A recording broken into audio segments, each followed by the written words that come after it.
नमस्कार दोस्तों, आज की हमारी कहानी है विश्वास। एक औरत रोटी बनाते बनाते ओम नमो भगवते वासुदेवाय का जाप कर रही थी। अलग से पूजा का समय कहाँ निकाल पाती थी बेचारी। बस काम करते करते ही प्रभु के 2 नाम ले लेती थी कि अचानक धड़ाम से जोरों की आवाज हुई और साथ में एक दर्दनाक चीख। जब आंगन में दौड़कर झांकी तो उसका 8 साल का बच्चा चिंटू बेहोश पड़ा था। खून से लथपथ दोपहर का वक्त था। घर पर उसके अलावा और कोई नहीं था।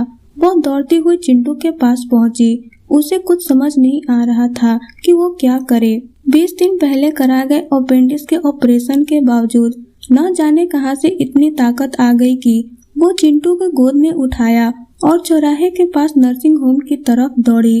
रास्ते में जी भर भगवान को कोसती रही, बड़बड़ाती रही, हे कन्हैया, क्या बिगाड़ा था मैंने तुम्हारा, जो मेरे बच्चे के साथ ऐसा किया। नर्सिंग होम में डॉक्टर साहब मिल गए। चिंटू का इलाज हो गया। चोट गहरी नहीं थी। चिंटू ठीक हो गया और उसे होश भी आ गया। वहां से लेकर घर आ गई। रात को घर पर जब टीवी देख रही थी तब उसका मन बेचैन था। वह अभी भी भगवान को कोसी जा रही थी। एकाएक उसकी आत्मा सिहर उठी। वो सोचने लगी कि कल ही तो आंगन से पाइप का टुकड़ा हटवाया था। ठीक उसी जगह था जहाँ चिंटू गिर पड़ा था। अगर कल मिस्त्री नहीं आता तो उसका हाथ पेट की तरफ गया जहाँ टाके अभी हरे थे ऑपरेशन के। उसे आश्चर्य हुआ कि 20-25 किलो के चिंटू को उसने उठाया कैसे और कैसे वो चौराहे तक दौड़ी चली गई। वैसे तो वह कपड़े की बाल्टी छत पर नहीं ले जा पाती थी।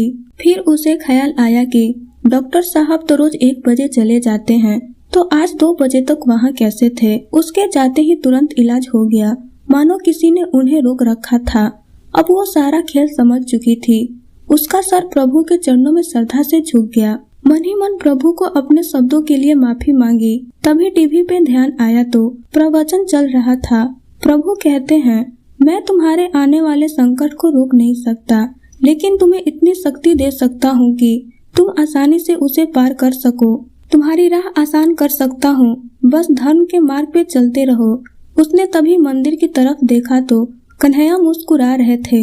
यह दृश्य देखकर उसका मन श्रद्धा से भगवान की ओर झुक गया। दोस्तों, अगर ये कहानी आपको पसंद आई हो तो हमारे वीडियो को लाइक करें और चैनल को सब्सक्राइब जरूर कर देना, ताकि हम इसी तरह की स्टोरी आपके लिए लाते रहें। धन्यवाद दोस्तों।